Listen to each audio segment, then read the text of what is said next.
Coucou, je vous parle du Lot, où on est venu passer 5 jours en vacances. Là, c'est la deuxième semaine des vacances de tout ça. Et donc, on est parti chez mon frère dans le Lot, passer quelques jours. Donc, on est vraiment en pleine nature, c'est trop chouette. Oui, quelques voisins autour, mais franchement, ça change de chez nous, où c'est surpeuplé. Donc ici, mon frère a beaucoup d'hectares, enfin quelques hectares de terrain. Donc du coup, il a 2 chevaux, des moutons, un âne, des chèvres. Donc c'est vraiment un environnement très sympathique. Et puis donc là on est arrivé hier, aujourd'hui on est lundi 31 octobre. On est arrivé hier, donc ce matin on a été faire les courses, parce qu'il faut bien les faire. Et puis là cet après-midi j'ai fait une petite sieste et puis maintenant je vais profiter que la puce elle dorme comme d'habitude. Puis mon compagnon et la grande sont partis se promener. Je vais faire la peinture. Donc là je travaille toujours sur mon livret de recettes que je vais vous proposer en précommande à partir de la semaine prochaine, donc vers le 7-8 novembre. Et donc là je vais attaquer la couverture. Comme ça je pourrais vous montrer à quoi ça ressemble, enfin la couverture quoi. Alors j'aurais peut-être pas fini encore quelques gâteaux, tout ça encore à peindre, mais ça c'est pas grave. Je les finirai pendant la précommande la semaine prochaine. C'est pas grave, l'essentiel je pense que c'est d'avoir la couverture, et puis comme de toute façon je veux pas trop vous en montrer, puis je finirai ça la semaine prochaine, et puis comme ça mes fichiers seront prêts pour l'impression samedi dans 15 jours à peu près. Donc voilà, je vous laisse, j'attaque ma peinture. Alors j'ai pas pris mon pied pour vous montrer la peinture, donc c'est pas grave, je vous montrerai quand je ferai peut-être des photos entre deux, ou je vous montrerai quand ça sera fini de toute façon. Voilà, à plus tard. Donc oui, je me suis installée, je vous montre quand même comment je suis installée. Donc voilà, je suis sur une petite terrasse face à la pâture en fait, où d'habitude il y a les chevaux, tout ça, mais là, pour l'instant, il y a... Hop, par là, d'habitude il y a l'âne, tout ça, mais ils sont partis se cacher. Donc en fait, mes parents ont installé une caravane, voilà, sur le terrain de mon frère. Et donc, on ne les voit pas. Ils sont partis... Ah si, là-bas il y a les moutons. Ouais, ils sont partis se cacher.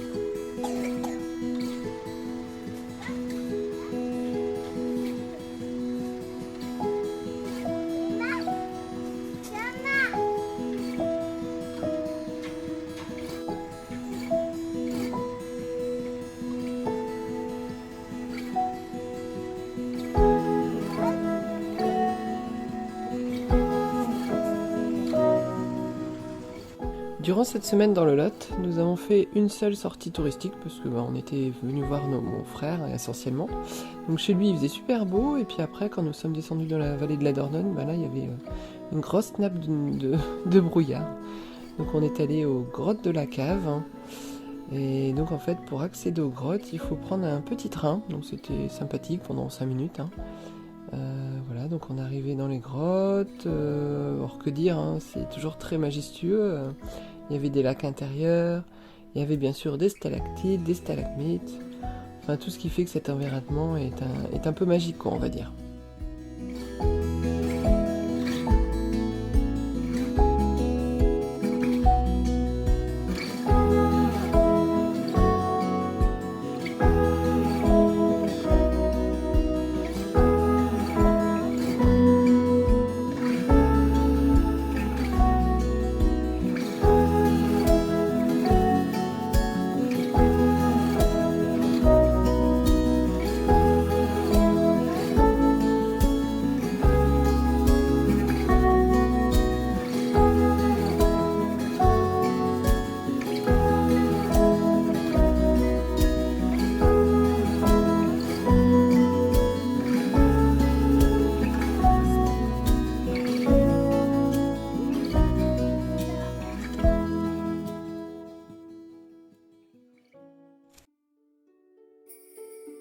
De retour à la maison, j'ai repris mes pinceaux pour continuer et terminer en fait les quelques gâteaux qui me restaient pour le carnet à recettes sur le thème du casse-noisette.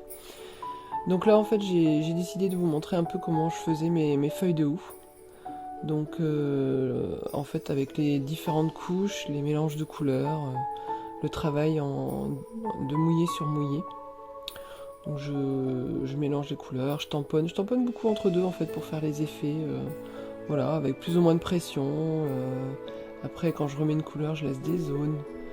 Donc voilà, c'est ce qui fait qu'au début, j'ai pas une idée, comment dire, finie de ce que ça donne. Et je me laisse surprendre en fait par le mélange des couleurs. Si ça me plaît, si ça me plaît pas, je reviens dessus, tout ça. Voilà, c'est toujours très sympa de faire ça, ça détend énormément.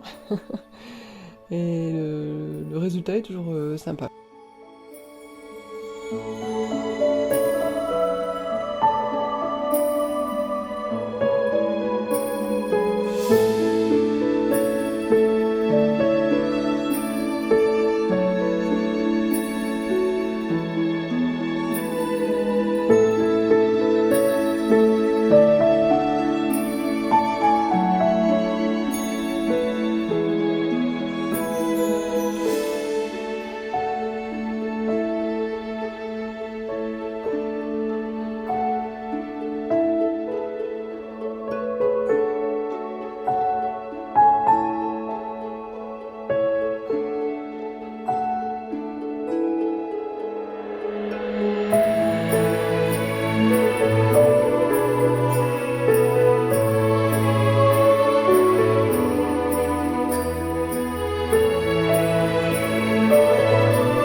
Aujourd'hui, je participe à un super atelier, j'ai hâte d'y être, à Couronne de Noël, que je vais faire chez Aurélie, qui habite dans mon village en fait, qui s'appelle Atelier Apostille. Apostille. Je suis un peu perturbée parce que ça fait longtemps que je n'ai pas vlogué, donc voilà, donc j'ai hâte d'y être. On va bientôt aller dans son atelier, faire des jolies couronnes. Et Aurélie est super sympa, donc ça va être un super moment. Donc voilà, je vais essayer de vous filmer tout ça. Alors quand on rentre chez Aurélie, c'est toujours un peu la découverte de la caverne d'Ali Baba, parce qu'elle a tellement de choses qu'elle garde au fur et à mesure du temps. Je suppose que ça fait déjà plusieurs années qu'elle fait son activité. Donc en arrivant dans sa cour, il y avait toutes les branches de sapin qui nous attendaient. Et puis elle avait étalé dans son atelier tout ce qu'il fallait pour faire de magnifiques couronnes de Noël. Donc des morceaux de bandes de ruban, des boules, des petites décorations qu'elle a chinées à droite à gauche. Elle avait aussi exposé quelques couronnes qu'elle a faites elle-même, donc qui étaient déjà toutes réservées. Voilà, petit coin café, voilà, le petit poêle pour avoir bien chaud. Puis tout son environnement qui est vraiment magnifique, quoi. C'est vraiment très très agréable de travailler dans cet environnement.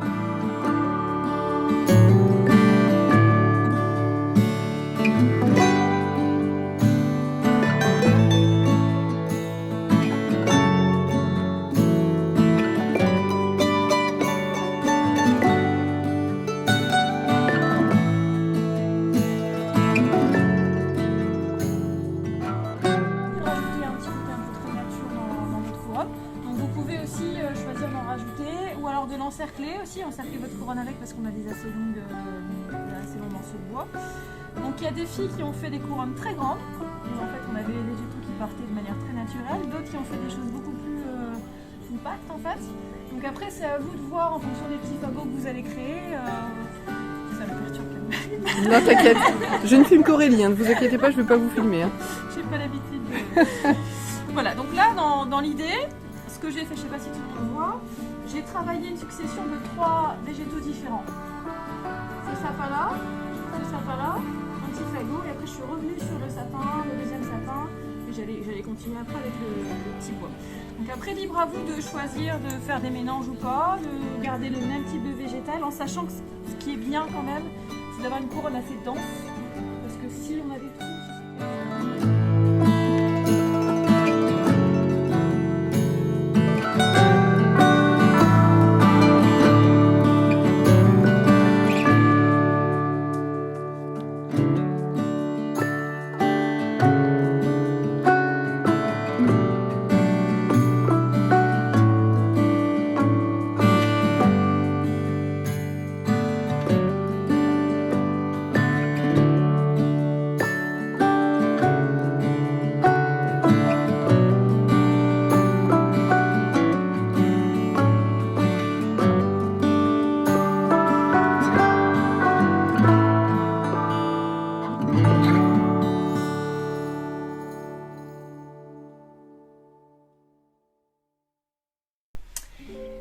Coucou tout le monde, on est mercredi 14, je crois, voilà, 14 décembre. Ça fait très longtemps bien sûr que j'ai pas vlogué parce que avec tout le rush là, que je viens de vivre du mois de novembre, début décembre, j'ai franchement pas eu le temps. Donc là je suis contente de... Enfin j'ai quand même pensé de temps en temps à filmer des petits bouts de choses qui se sont passées quoi. Donc du coup là je vais pouvoir faire le montage, j'ai enfin fini toutes mes commandes. Donc franchement, je ne peux vous dire que merci pour l'accueil que vous avez fait autant à mon mug qu'à mon livret sur le thème du casse-noisette. Franchement, je suis super contente. En fait, j'ai eu cette idée, comme je disais dans mon vlog précédent, j'avais eu l'idée de faire sur le thème du casse-noisette déjà l'année dernière, quand j'avais fini ma collection d'hiver. Parce qu'en janvier, j'avais fait une petite collection d'hiver, enfin un mug, une collection. Et j'ai eu cette idée pour cette année casse-noisette, donc bien sûr un mug. Et en septembre, comme j'étais déjà en train de travailler sur un livret, donc mon prochain projet, pour écrire ces recettes dedans, mais sur un thème plus général en fait. En septembre, je me suis dit pourquoi pas faire un petit livret avec quelques recettes pour Noël. Donc septembre, octobre, délai très court. Donc finalement j'ai réussi quoi. Enfin, je me suis lancé un petit défi que j'ai réussi à faire et là je suis super contente. Je n'ai pas trop procrastiné, ce que je trouve que j'arrive à faire de moins en moins, donc ça c'est déjà bien. Voilà, donc je me suis lancé ce petit défi, j'ai fait mes petites illustrations au fur et à mesure. D'abord j'avais fait tous les crayonnés et puis après j'ai fait les aquarelles. Donc j'ai bossé pendant que la puce faisait la sieste, le mercredi, samedi, dimanche, si on n'avait pas des courses à faire, des choses comme ça. J'ai bossé aussi surtout le soir, donc entre 10h et minuit.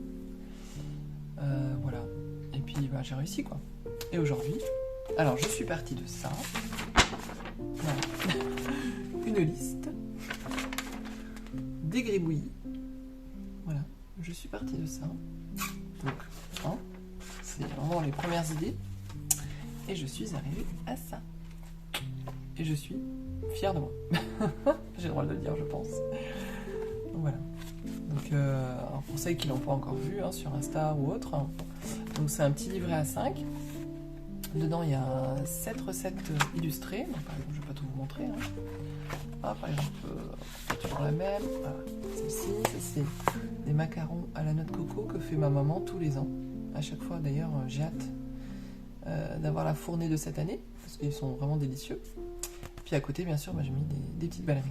Alors, j'avais commencé par faire le petit liseré en houx. Donc ça, dans le vlog, je vous montre un peu comment je fais mes feuilles de houx. Voilà, donc quelques recettes, et puis après, derrière, il y a de la place pour que vous puissiez écrire vos propres recettes. Donc j'ai choisi, l'idée c'était de faire comme un...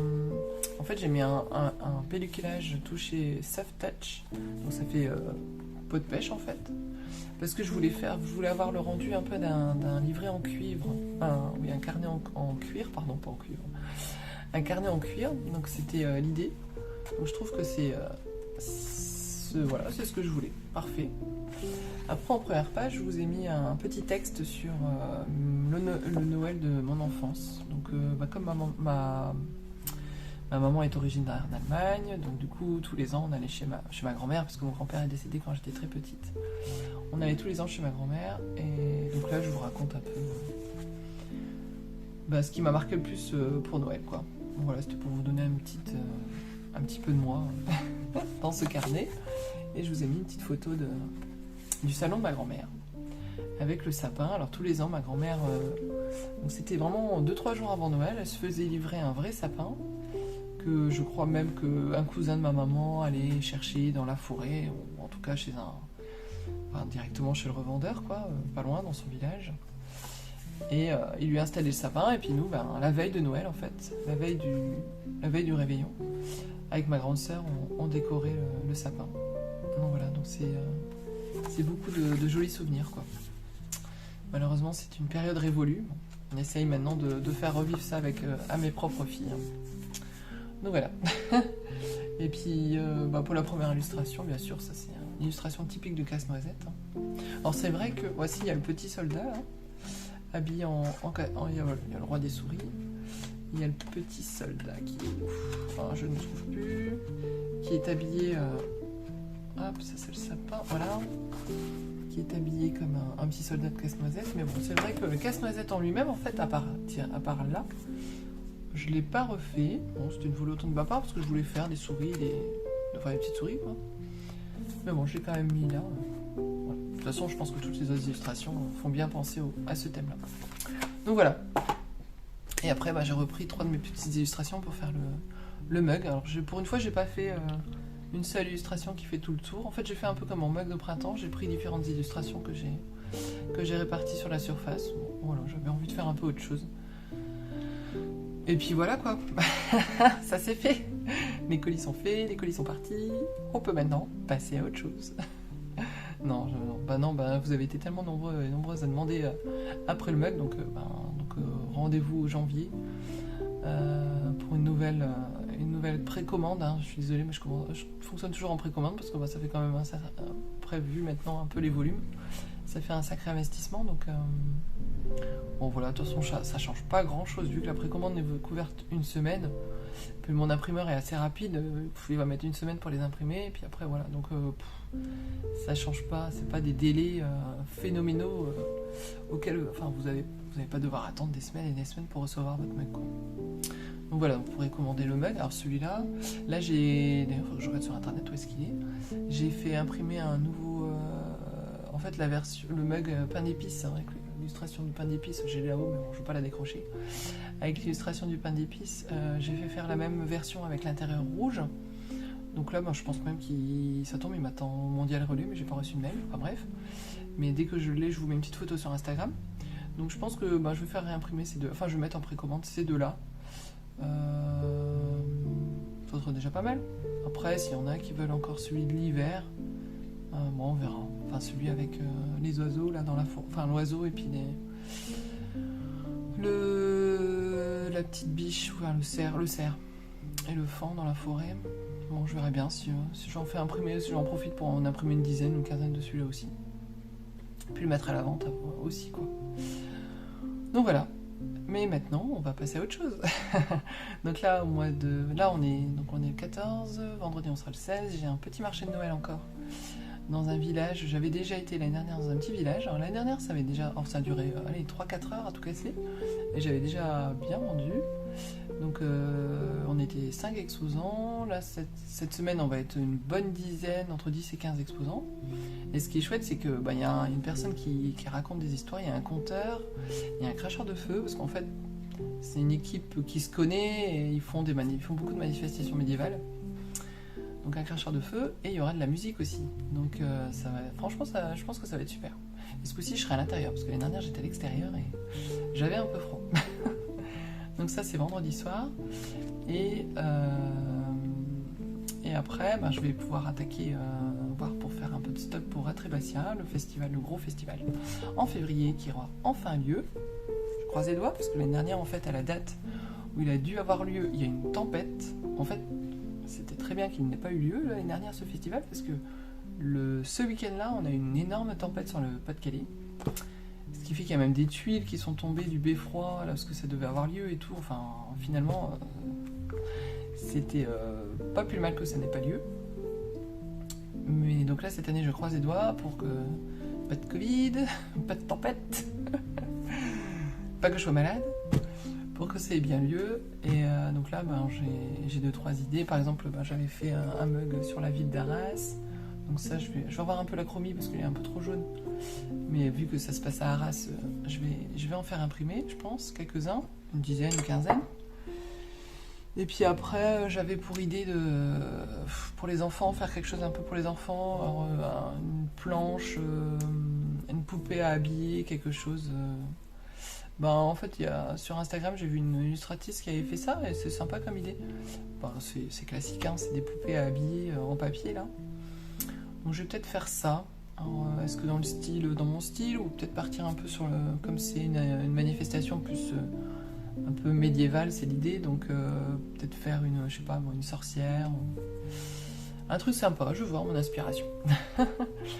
Donc je vais faire ça. Après, l'illustration des petites souris avec les champignons, c'est ce qui a été utilisé pour faire, comme je suis la marraine de la partie enfant de cette manifestation, c'est l'illustration qui a servi pour faire une des 2 affiches, donc faire imprimer ça en A4 pour que les gens puissent l'accrocher dans la chambre de leurs enfants. Et puis voilà, après je regarde là-bas parce qu'il y a mes boîtes, mais niveau carterie, j'ai du stock maintenant, donc ça c'est vrai.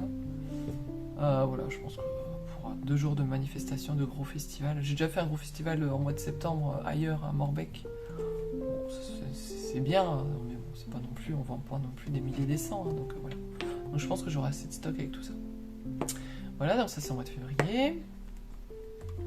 Et après, je vais continuer, finaliser. Alors j'ai envie de faire un max d'illustrations pour mon autre carnet. Donc là, je vais vous montrer un peu une illustration que je ne vous ai pas encore montrée. Pardon, je vais la sortir parce que ça sera mieux. Voilà, ça c'est une autre illustration que j'ai faite. Je vais reculer un petit peu. Sur le thème de Anne with the E. Donc Anne des pignons verts. Voilà, donc je voulais représenter en fait le côté littérature, écrivain, le fait qu'elle écrive des lettres, tout ça, avec cette petite partie là. Et puis dans le générique, en fait, il y a voilà, j'ai une perte de mémoire, un oiseau comme ça. Vous me le direz en commentaire. Un colibri, voilà, j'ai trouvé. Donc c'est pour ça qu'il y a un petit colibri avec la petite fleur là, parce que c'est des éléments que j'ai vu qu'il y avait qui sont dans le générique de la série, donc je trouvais ça sympa. Donc voilà, donc ça c'est une des illustrations qu'il y aura dans le carnet le carnet à recettes que je pense continuer après Atrébatia, enfin une fois que j'aurai fait tout ce qu'il faut pour Atrébatia. Voilà, ça c'est mon projet pour l'année prochaine. Donc bien sûr il y a d'autres illustrations déjà, mais je ne vais pas tout vous montrer non plus. Allez, on va mettre vite fait un petit hérisson dans la théière. Voilà. Et puis moi aussi je vais continuer en fonction de mes inspirations. Je vais reprendre peut-être 2-3 illustrations que j'avais déjà et puis en faire d'autres. Enfin, je ne vais pas tout vous montrer, hein. Sinon j'aurai plus rien à vous montrer sur Instagram. Donc voilà, et puis après ça, faire tout de même mon histoire pour enfants, toi. Donc ce qui est pas plus mal, c'est que ça mûrit dans ma tête. Donc j'étais partie sur une histoire de printemps, alors pourquoi pas la transformer en histoire d'automne ou de Noël, je sais pas. Je verrai bien en fonction de mes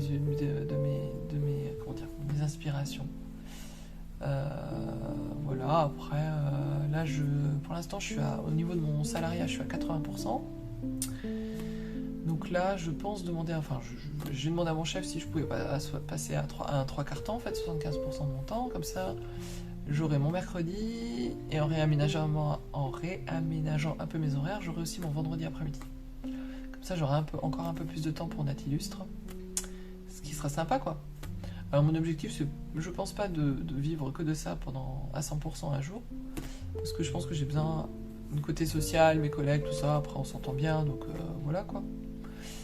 Mais bon, pour l'instant, si je fais déjà un 3/4 temps et un jour peut-être à mi-temps, quoi, en fait. Voilà, me répartir sur les deux activités.